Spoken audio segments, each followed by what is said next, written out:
Welcome back, students. In this class, I am going to discuss with thread class methods. So, thread is a class. Thread is a class. It is in Java. Every class is a part of package.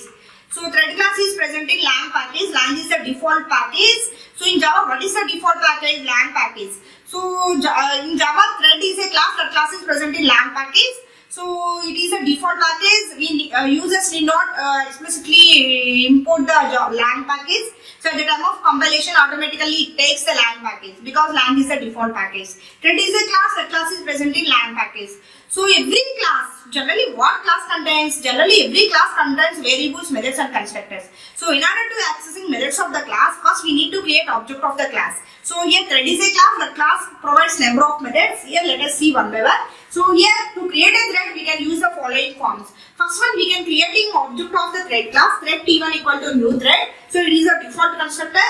Next one, thread T equal to new thread. So in this object, so it have one argument. Object is the argument that is supplied as argument to the thread class constructor. Next one, in this third step, it have two arguments. First argument is object. Second argument is thread name.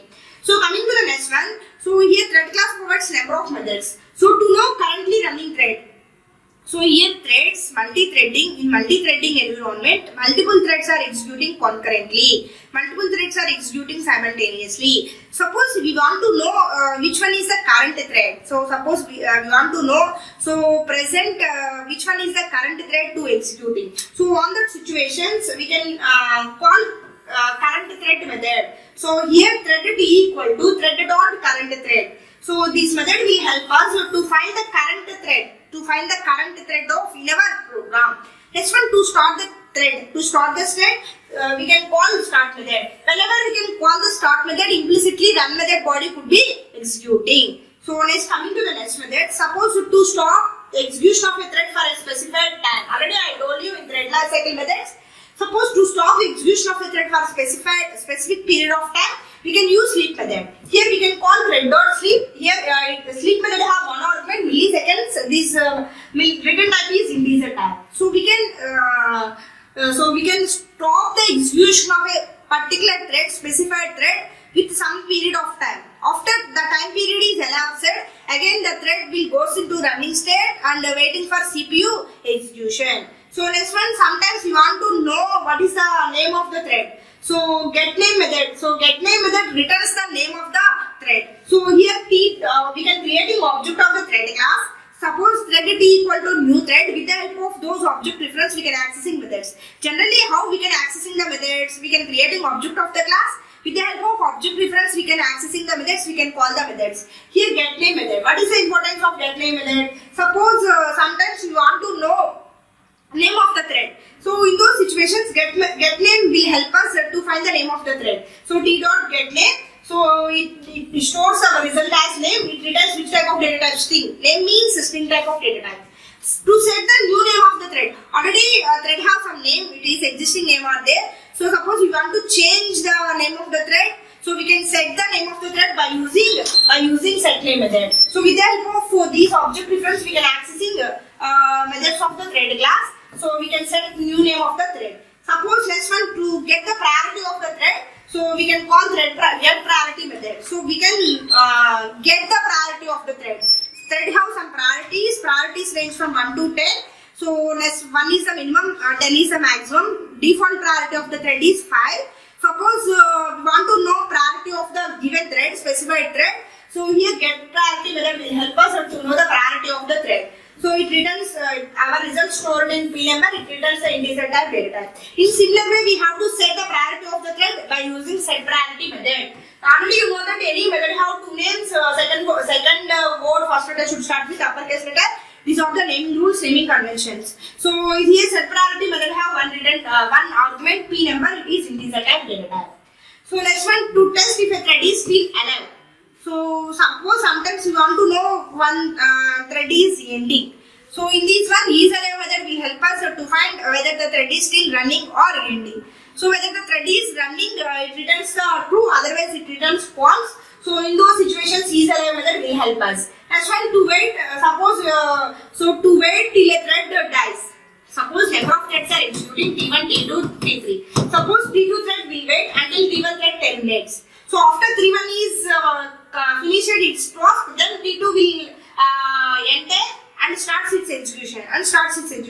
On those situations, we can use the join method. So join method will help us thread to finish its task. These all are the methods present in thread class.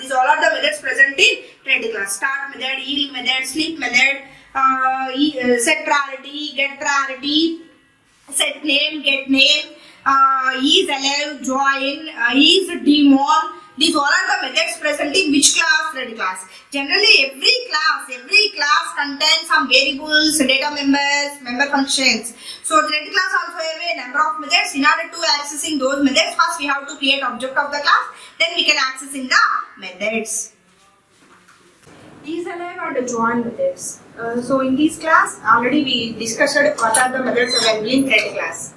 So what are the methods available in thread class? Get priority, set priority, get name, next one is alive, join, start, stop, yield. These all are the methods present in thread class. So here coming to the is alive and join, and what is the importance of these two methods? Here sometimes a thread needs to know when another thread is ending. Sometimes one thread needs to know when another thread is ending or running. So on those situations, is alive method will help us to find one thread knows another thread is ending or running. So in Java, is alive and join, these two are different methods. In Java, is alive and join, these two are different methods. So to check whether the thread has finished its execution. So is alive and join. So is alive, what is the functionality of is alive method? Sometimes one thread needs to know another thread is ending or running. So on those situations, we can use is alive method. So when you can choose join method. So sometimes one thread would wait another thread finishes its execution or not. So on those situations, join method we can use. So here is alive method returns true. Is alive method returns true if the thread is upon still is running. Otherwise it returns false. So here is alive method returns true if the thread is still running. Otherwise it returns false. What is the syntax of is alive method? It is a final. Next one, is alive returns boolean. Boolean means either true or false. Whether the thread is still running, it returns true. Otherwise it returns false. Next, coming to the join method. So join method is most commonly used than is alive method. But this method waits until the threads on which it is called terminates. Suppose two threads are there, T1 and T2. So here T2 should wait until T1 finishes its task. So after T1 has completed its task, then T2 starts its execution. Here T2 thread will wait for T1 thread termination. So on those situations we can use join method. So here this method waits until the threads upon which is called terminates. Here what is the syntax of join method? It is also a final. So join method, it returns void type data type. It throws interrupted exception. So next one. So using join method, we tell our thread to wait until the specified thread completes its execution. Suppose T1, T2 are there. Suppose whenever we can call in T1.start method. So on those situations, so we can tell our thread by using join method. So wait until the specified thread completes its execution. So there are overloaded versions of join method. So which allows us to specify time also. Suppose we can't specify any time. So after one thread finishes its execution, then again another thread starts and completes its execution. So here we can specify particular period of time also. So what is the syntax? Final void join. So here join method of 1 argument milliseconds. So it is long time data type. So it throws the interrupted exceptions. So in this one I will explain with respect to the programs these two methods. Then you can get much clarity about those two methods, is alive and join methods. Here write a program to implement is alive. Write a Java program for is alive method. So in this one, I am explaining is alive method with respect to the program. Is alive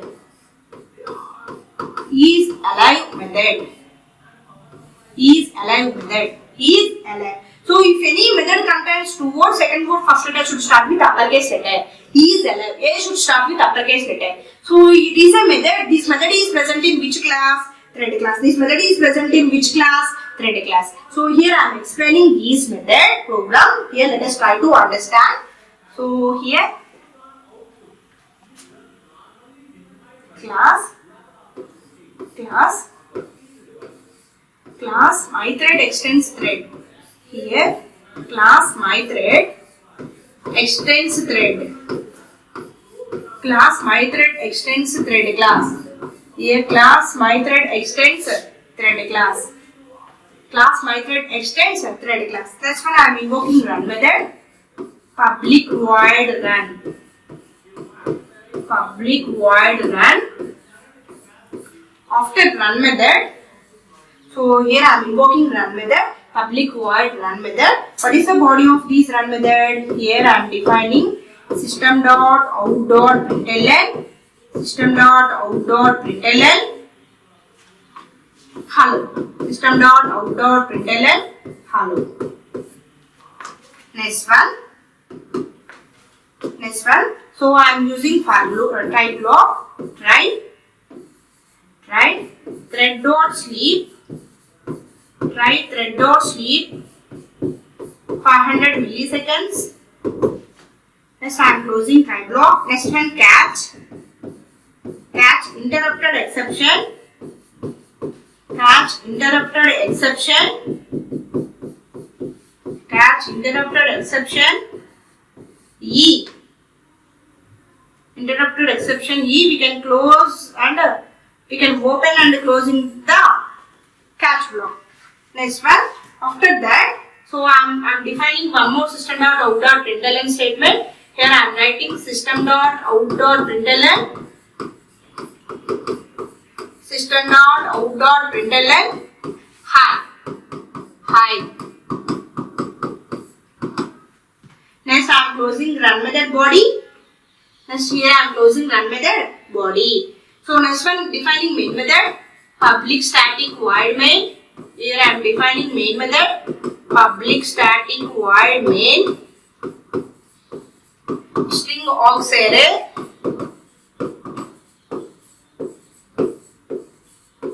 Public static void main string aux array. Here I am creating object of my thread class. With respect to the one class, we can create multiple objects. With respect to the one class, we can creating multiple objects. My thread T1 equal to new my thread. So in a similar way, I am creating object of this my thread class. So here my thread T2 equal to new my thread. My thread T2 equal to new my thread. Here I am calling T1 dot start. Here I am calling T1 dot start and T2 dot start.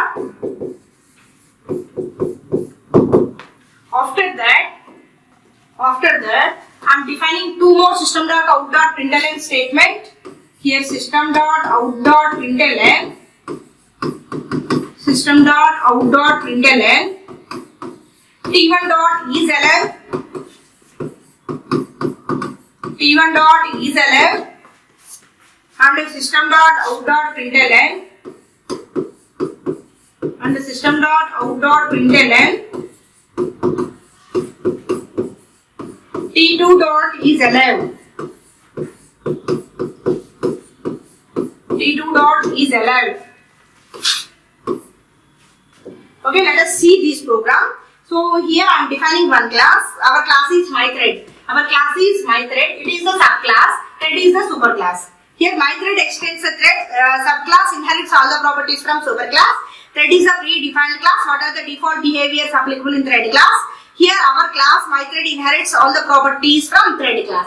So next one I am invoking run method, public void run. What is the importance of run method? So here we can invoking run method of runnable interface to define thread in our program. So what is the body of run method? So here system dot out dot println hello. What is the body of this run method? Here I am defining one SOP statement hello. Next after printing hello on the console, I am defining try block. So here I am calling sleep method for 100 milliseconds. So thread dot sleep method. Sleep is a method. So what is the purpose of sleep method? Whenever we can calling the sleep method, with the specified milliseconds time. So the thread will goes into the sleeping state after the 500 milliseconds time period is elapsed. After that time period is elapsed, again the thread will wake up and starts its execution. Next one, try followed by catch block. Try identifies the exception, catch handles the exception. Suppose in the whenever thread will goes to the sleeping state, if any exception is there, try identifies and catch handles the exception. So catch interrupted exception is, so we can open the catch block and close the catch block. In next one, I am defining one more SOP statement call. Next we can close the run method body. Next I am defining main method. So I am creating object of the class. With respect to the class, we can create object. Here I am creating the object of two classes. MyThread T1 equal to new MyThread and MyThread T2 equal to new MyThread. Already you know that with respect to the one class, we can create multiple objects. So with respect to these object reference, I am calling start method T1 dot start and T2 dot start. Next one. So here I am calling T1 dot isalive, T2 dot isalive. What is the importance of isalive method? So isalive method, sometimes we want to know. So our thread is still running or ending. So our isalive and join, these two are the different methods. In this one, isalive method will tell us.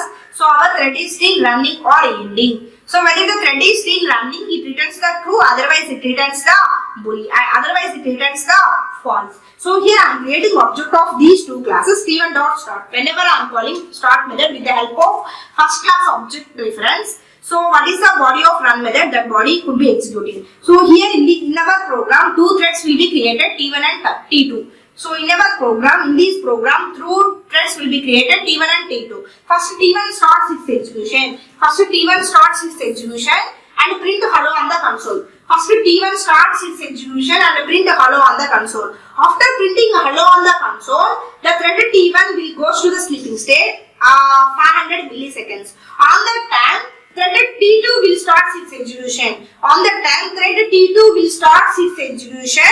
So next one, thread T2 starts its execution and printing hello on the console. And next one, after that, thread T1 will wake up from sleep state and starts its execution and it prints hi on the console. And in the similar way, thread 2 will wake up and prints hi on the console. So here let us see the output. Output of any thread application depends upon the CPU scheduling. So in this program, finally, so here we can close. So in this one, we can close the main method body and the class body. Here I am closing two braces, main method body and class body. So output of any thread application depends upon the scheduling. So in this program, two threads will be created at T1 and T2. So whenever I am calling T1 dot start method, so T1 starts its execution fast and it prints hello on the console. So after that, so T1 will goes to the sleeping state. Until 500 milliseconds. So T1 will goes to the sleep state until 500 milliseconds. So until 500 milliseconds. So it will goes to the sleeping state 500 milliseconds. And that situations, thread T2 will start its execution. So in the T1 reference, so T1 dot isalive method is there. So what is the purpose of this method? It returns whether the thread is still running or ending. So whether the thread is running, it returns the true. So next one, T2 starts its execution. So on that one, T1 will goes to the sleeping state. On that time, T2 starts its execution. T2 prints hello on the console. So next one, T2 reference will be executing isalive. Once the thread is still running, it returns the true. And again, thread will wake up from sleeping state after 500 milliseconds time is elapsed. Again, the thread is reviewed. So here we need not call any method. After time period is elapsed, again the thread will wake up from sleeping state to it will move to the from running state and starts its execution. So T1 dot start, hi will print on the console. In the similar way, T2 will wake up from sleep state. it prints, it starts from execution and it prints high on the console. It is the output of our program. Output of any thread application depends upon the CPU scheduling. It varies from system to system. Sometimes it will print hello, hello, true, true, hi, hello, hi, hi. Sometimes hello, true, true, hello, hi, hi. So it depends upon the CPU scheduling. Output of any thread application depends upon the CPU scheduling. Output of any thread application depends upon the CPU scheduling. So in the similar way, next method is join method. What is the purpose of join method? So here join method will wait until the thread finishes its execution. So it will suppose two threads are there. T1 will wait finishes its execution. So next I will explain join method.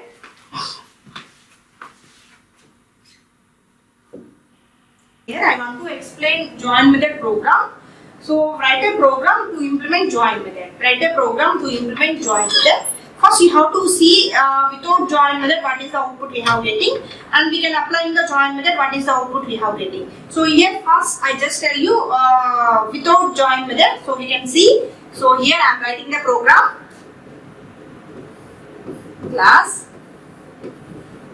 Class my thread, class my thread extends thread. Here class my thread extends thread.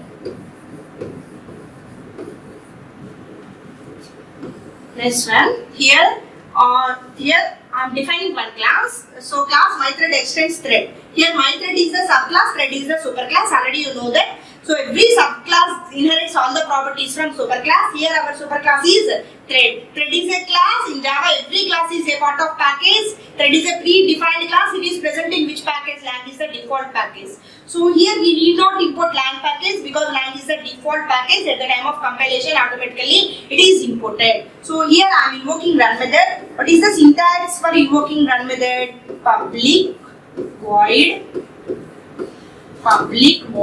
run method. Public void run method. So here I am providing the body of run method. So here what is the importance of run method? So we can invoking run method of runnable interface to define thread in our Java programming. So whenever we can call the start method, implicitly the run method body could be executing. Here run is hot of Java method. Run is hot of Java thread methods. So here I am providing body of run method. So here I am writing one SOP statement. System.out.println. System.out.println. Hello. System.out.println. Hello. Next one.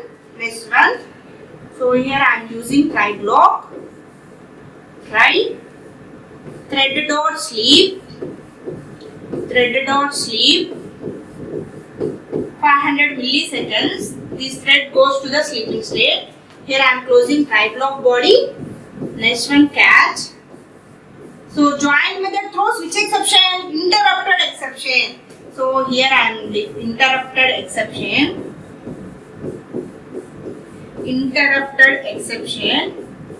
So next one I am creating reference of these exception. Just we can open and close the braces. Okay. So next one, after that I am closing run method. After that here I am closing run method. Here first run method, in the run method system.out.println hello. Next one try block. After printing hello on the console, next the thread goes to the sleeping state 500 milliseconds. So try followed by catch block. Join method throws interrupted exception.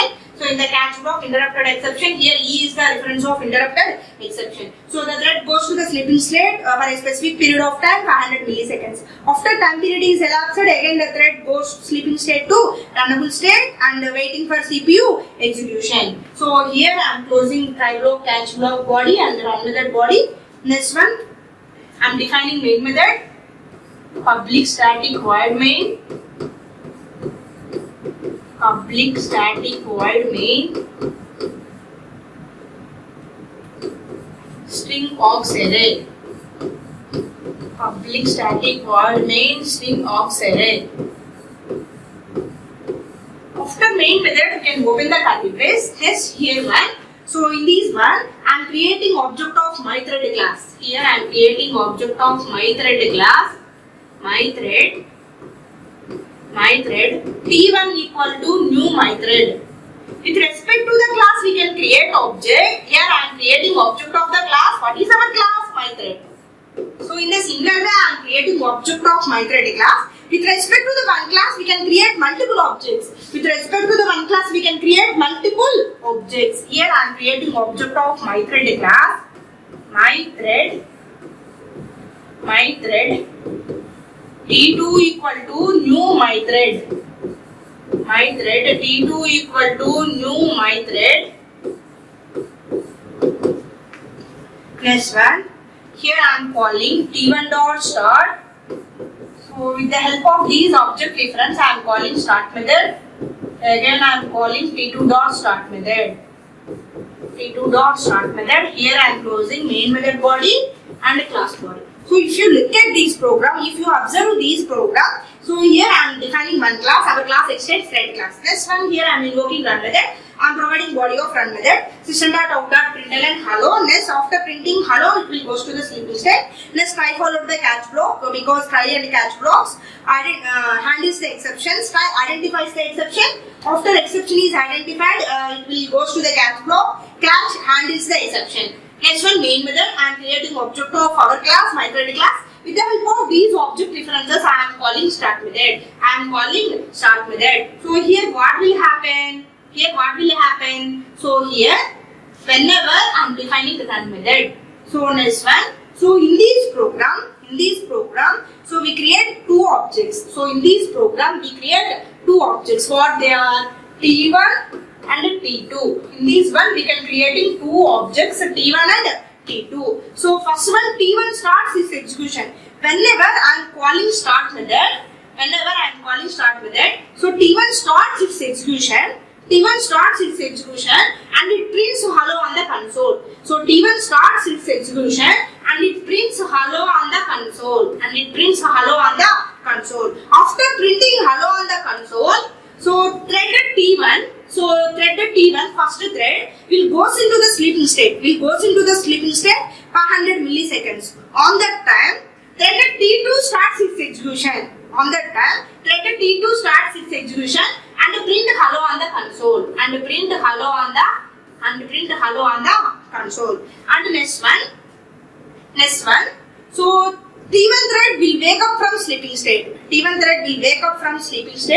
And print hi on the console. Here I am writing one more statement.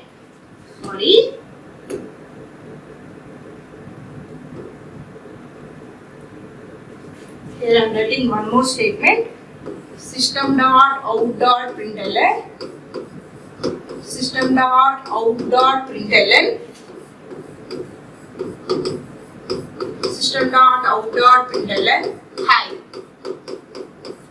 Hi.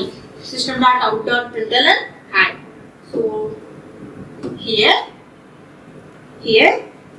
next one.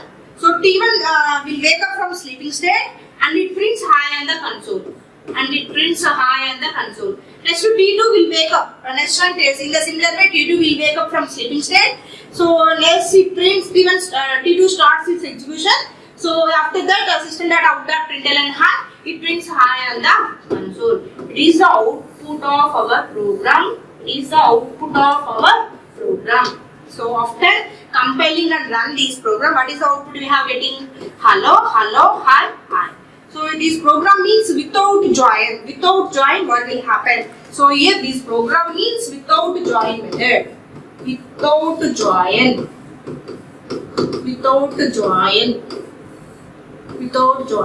So without join.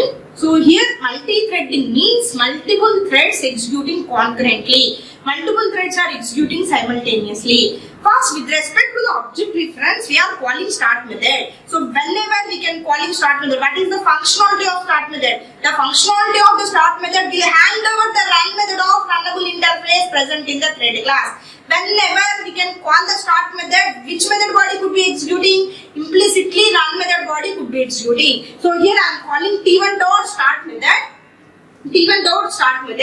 fast run method body could be executing. Here in our program, two threads created, T1 and T2. First T1 starts its execution and print hello on the console. After that, this thread will go to the sleeping state. So here thread T1 will go to the sleeping state. So on those situations, CPU is not sitting idle. CPU is always busy. So by multi-threading K, we can avoid the idle state of the CPU. So here multi-threads executing concurrently. Next T2 thread, next one T2 starts its execution and prints hello on the console, and again it will go to the sleeping state. After that, 500 milliseconds time period is elapsed. Next one thread T1 will wake up from sleeping state. Next one T1 starts its execution and print hi on the console In the similar way, T2 thread will wake up from sleeping state and print hi on the console. It is nothing but without join method, what will happen? So far we have seen without join method what is the output. So we have getting. So here with the join.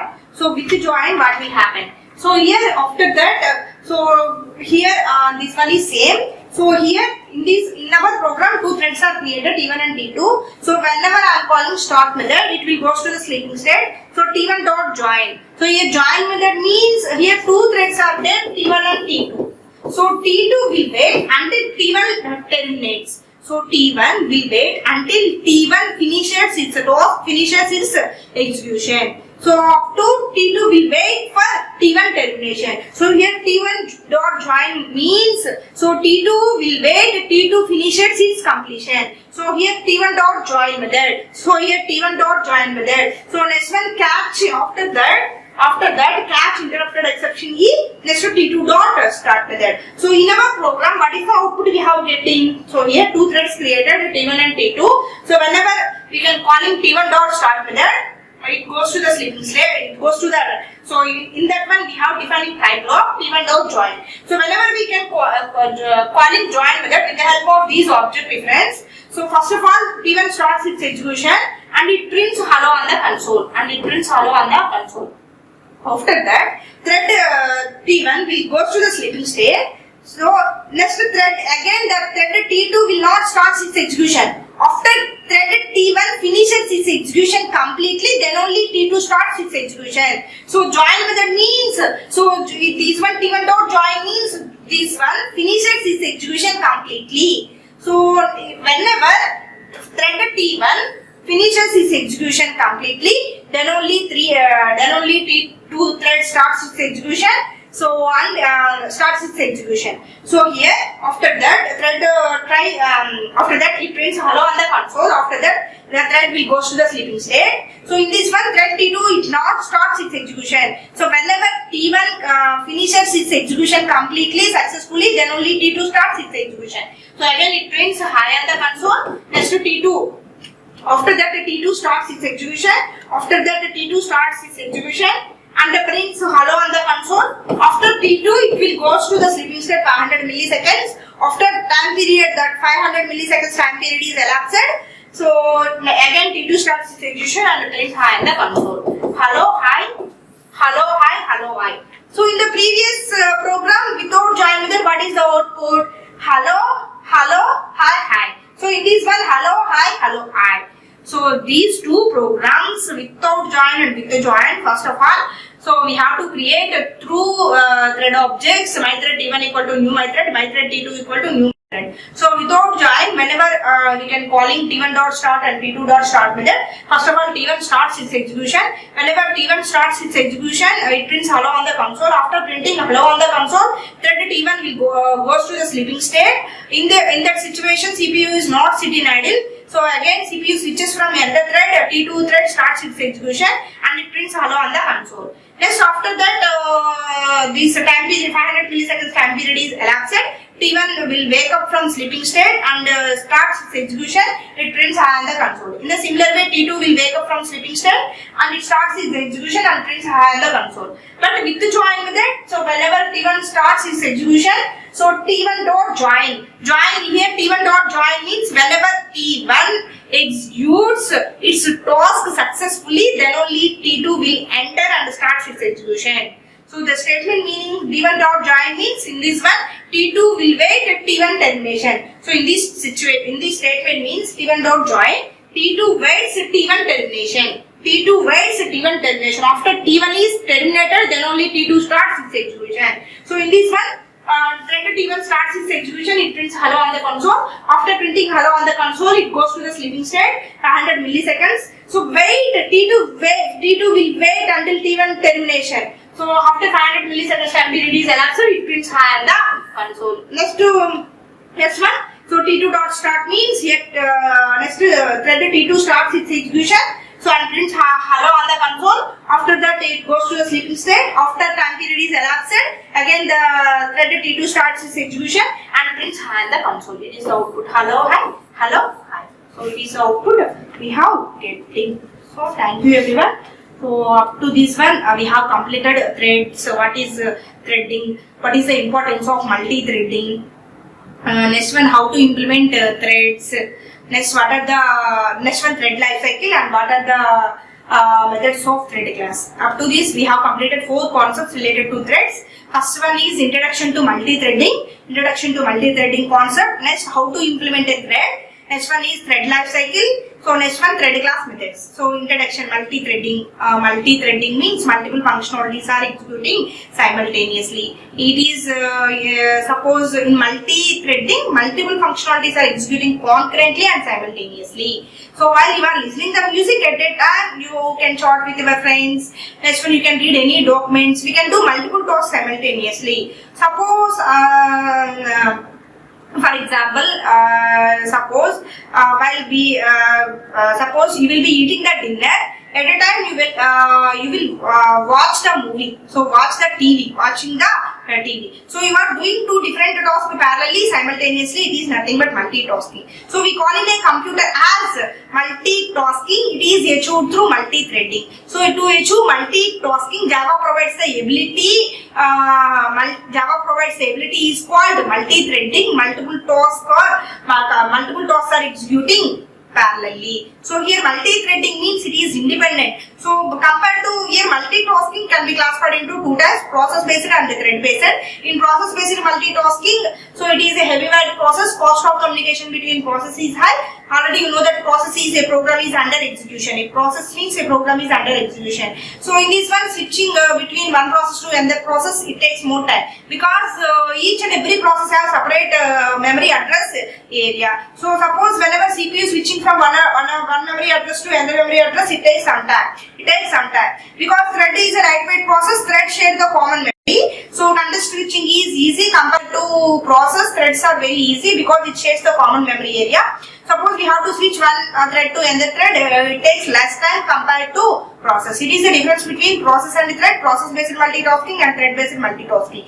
Thread-based multitasking, multiple threads are independent each other. One thread could not wait for another thread termination or another thread finishes its task. Multiple threads are executing concurrently. Multiple threads are executing simultaneously. Next one, how to implement a thread. Threads can be implemented in 2 ways, by extending the thread class and by implementing the runnable interface. Next one, thread life cycle. I covered thread life cycle. Thread is also having a life cycle. It has 5 states: newborn state, runnable state, running state, and blocker state, dead state. We covered thread life cycle in the last class. Next one, so in today's class, we covered thread class methods. What are the methods available in thread class? So we completed programs about isalive and join methods. Thank you everyone. In the next class, I will explain thread synchronization concept.